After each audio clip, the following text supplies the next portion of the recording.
Pantes aja Manchester City jago. Ada beberapa kunci sukses Manchester City bisa merebut 2 gelar musim ini. Faktor kuncinya apa saja saya jelaskan di video ini.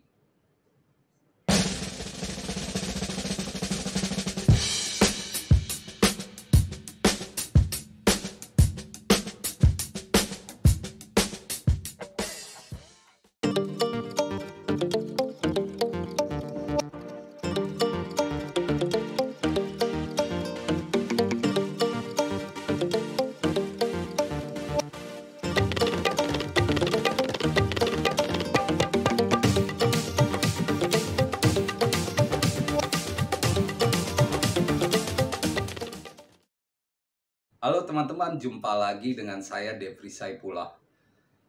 Manchester City memang sudah memenangkan gelar Piala FA beberapa hari lalu, tapi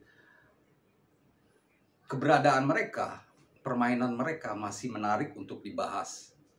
Saya pun sekarang akan menyoroti faktor kunci yang menyebabkan mereka bisa berhasil menjadi juara 2 kali di Liga Inggris dan Piala FA dan menuju ke gelar treble. Satu lagi gelar yang dikejar oleh Manchester City yaitu gelar juara Liga Champions. Mereka akan menghadapi Inter Milan pada 10 Juni nanti di Atatürk Stadium, Turki. Ini menjadi laga pamungkas dari semua event kompetisi resmi di Eropa ya khususnya ya. Menjadi laga pamungkas, semua mata tertuju ke laga itu. Tapi saat ini saya akan membeberkan rahasia atau faktor kunci yang menyebabkan Manchester City menjadi raja di Eropa bahkan dunia.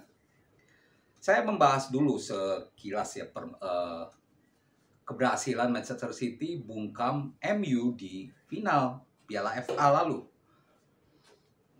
Final Piala FA pada 3 Juni lalu ya di Stadion Wembley. Tidak ada yang mengira bahwa Man City bakal main seperti itu.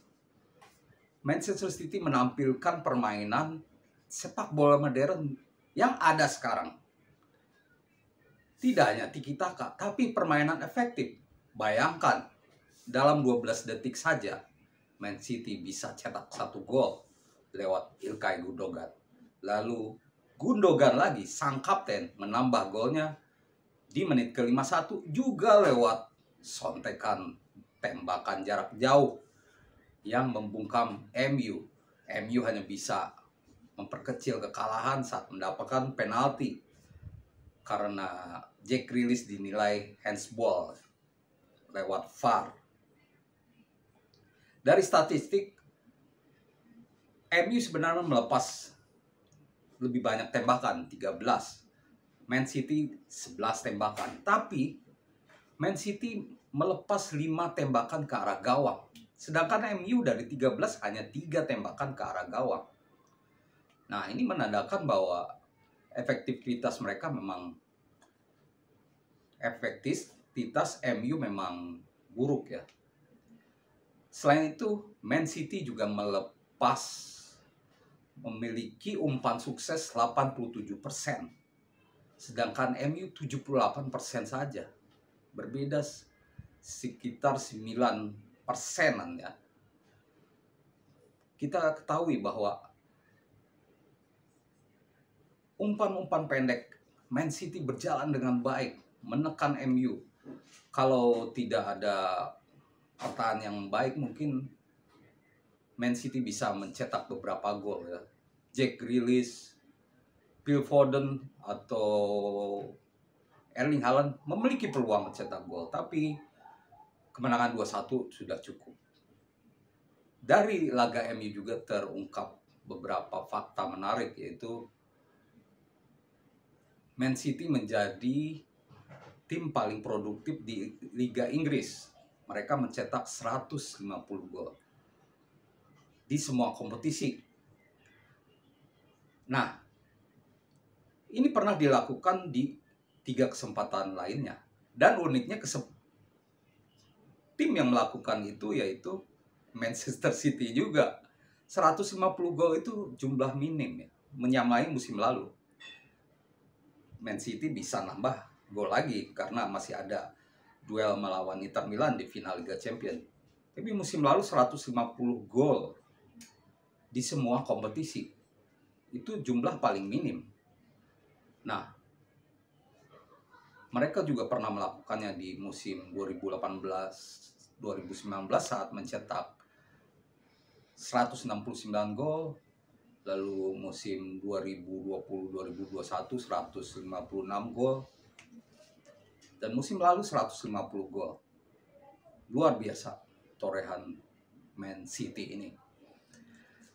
Seperti yang saya ungkapkan awal, saya akan mengungkapkan 3 kunci kesuksesan Man City musim ini. Yang pertama yaitu formasi 3-2-4-1 yang luar biasa berbahaya. Kita ketahui bahwa duel Man City melawan MU itu duel formasi 3-2-4-1 yang dipakai Manchester City dan 4-2-3-1 yang dipakai oleh MU. Ternyata Man City bisa menguasai penyerangan. Man City bisa mengerubungi pertahanan MU. Selain itu dengan 3-2-4-1 Man City juga bisa bertahan dengan baik.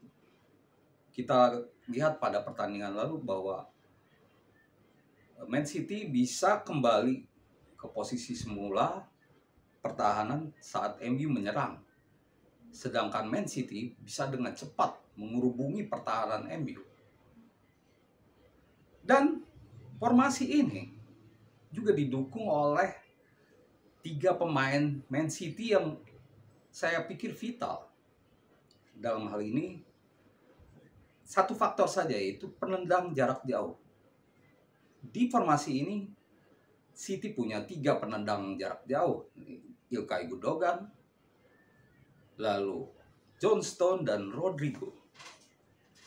Dengan ditambah 3 penendang jarak jauh ini, Man City menjadi tim yang berbahaya karena seperti yang diperlihatkan saat melawan MU, 12 detik saja bisa terjadi gol.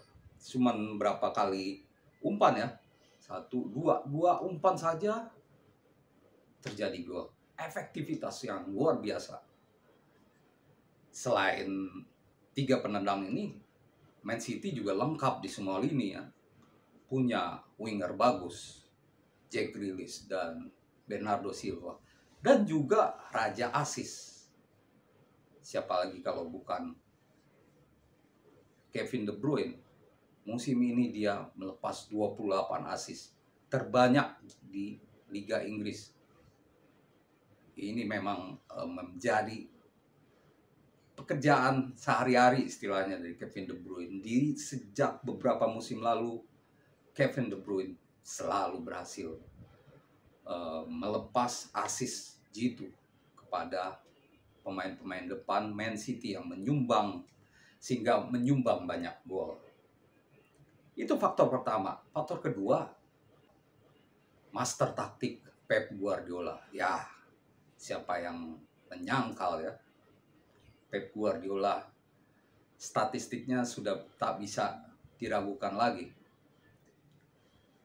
Dia boleh disebut manajer terhebat di dunia. Memang banyak yang menyebut Guardiola bisa hebat karena pemain-pemainnya bagus. Dia bisa membeli pemain mahal. Tapi menurut saya, kalaupun itu terjadi, kalau tidak didukung oleh strategi yang tepat, kepemimpinan yang bagus, saya pikir tidak bisa. Contohnya Chelsea, manajer buruk, pemain-pemain bagus tidak bisa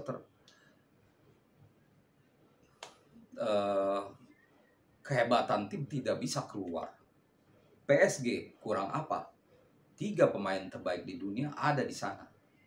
Tapi manajernya kurang bagus, tidak berhasil juga. Pep Guardiola bisa melakukan itu. Pep Guardiola menggabungkan antara sepak bola efektif dan penguasaan bola. Yang jitu itu memang penemuan dia untuk menggunakan 3-2-4-1 yang memang memaksa inverted fullback ya, memaksa dua wingback untuk turun naik ke pertahanan. Tapi dengan ini Man City selalu kelebihan pemain saat menyerang. Jadi dengan begitu peluang untuk mencetak gol terbuka lebar. Selain itu, Guardiola juga kini menemukan semua yang dia inginkan. Pertahanan baik, gelandang baik, striker bagus, pemain terbaik Liga Inggris musim itu, Erling Haaland. Jadi lengkap. Ditambah dengan ramuan yang bagus, jadilah Manchester City yang sekarang. Tidak aneh, karena semuanya didukung oleh skuad bagus dan manajer yang brilian, cerdas. Dan itu faktor kedua. Dan faktor ketiga menurut saya yaitu strategi transfer yang makin efektif. Saat Guardiola gabung dengan Manchester City pada 2016 lalu, dia masih meraba-raba apa yang harus dilengkapi di dalam skuad City. Dia melakukan revolusi, misalkan dia membuang Yaya Toure misalkan ya. Yaya Toure sejak Roberto Mancini, Manuel Pellegrini merupakan pilar. Tapi dengan Pep, walaupun sebenarnya Yaya Toure juga mantan pemain Barcelona, dia tidak mendapatkan tempat. Dia dibuang oleh Guardiola. Penemuan-penemuan atau transfer-transfer bagus inilah yang dilakukan menunjang Man City menjadi bagus. Musim ini Guardiola melakukan pembelian jitu dengan mendatangkan Erling Haaland 60 juta euro dan Manuel Akanji. Ini Manuel Akanji luar biasa. Pembelian bek tengah yang luar biasa menurut saya. 17,5 juta euro dari Borussia Dortmund. Hasilnya luar biasa. Ini Man City diambang menjadi klub sukses di Inggris ya, setelah MU bisa meraih treble ya. Kita tunggu 10 April. Nah, strategi transfer makin efektif. Artinya Guardiola tidak lagi jor-joran. Sejak 2018 dia membeli 2017 malah membeli back bagus, Kyle Walker, lalu Rodrigo, lalu Ruben Dias. Investasi mahal, tapi saat ini terasa begitu baik, begitu pas untuk Manchester City. Mereka menemukan skuad yang lengkap, Spartan, permainan efektif, pertahanan yang kokoh. Ini membuat Manchester City sulit dikalahkan tim manapun. Memang waktu di Liga Inggris 2 laga terakhir Man City kerepotan ya, ditahan imbang Brighton dan kalah dari Brentford 0-1. Tapi itu pemain pelapis ya. Guardiola menurunkan pemain pelapis, bukan pemain inti. Kalau pemain inti dimulai dari Kyle Walker, Nathan Ake, Ruben Dias, lalu Manuel Akanji, John Stone, Rodrigo, Bernardo Silva, Kevin De Bruyne, Gundogan, Jack Grealish, dan Erling Haaland. Kalau ini 11 pemain ini tampil, saya pikir Inter Milan punya peluang kecil untuk mengalahkan mereka. Tentu ada cara untuk mengalahkan Man City, tapi kecil gitu. Seperti saat melawan Brighton, ya. Pemain Brighton mengejar terus, berusaha merebut bola di pertahanan saat City menguasai bola di pertahanan. Tapi saat itu yang bermain lebih banyak pemain-pemain cadangan. Kalau pemain inti itu sangat sulit direbut bola itu ya. Bisa mengalir cepat ke depan. Kita tunggu tanggal 10 Juni nanti seperti apa Inter Milan akan menerapkan strategi melawan tim terbaik di dunia saat ini menurut saya, Manchester City. Mereka tinggal menunggu gelar juara Liga Champions melawan Inter Milan yang menjadi final. Apakah Inter Milan bisa meredam Man City yang sedang on fire? Formasi 3-5-2 melawan 3-2-4-1. Menarik untuk ditunggu. Peluang Man City besar, bisa disebut 60-40% melawan Inter Milan. Tapi kita tunggu bagaimana pertandingan nanti. Demikian teman-teman, ulasan saya soal Manchester City ya. Tidak bosan-bosannya untuk mengulas Manchester City yang memang menjadi inspirasi buat sepak bola dunia ya. Mungkin pelatih-pelatih di dunia pun memang melirik Guardiola. Timnas Indonesia pun begitu ya. Mungkin Indra Safri juga menerapkan itu. Kita tahu tembakan-tembakan jarak jauh di SEA Games selalu salah satu kekuatan di Indonesia. Oke, beri komentar di bawah apakah teman-teman setuju dengan pendapat saya ataukah ada faktor lain yang membuat Man City jadi kuat di dunia. Terima kasih dan salam olahraga.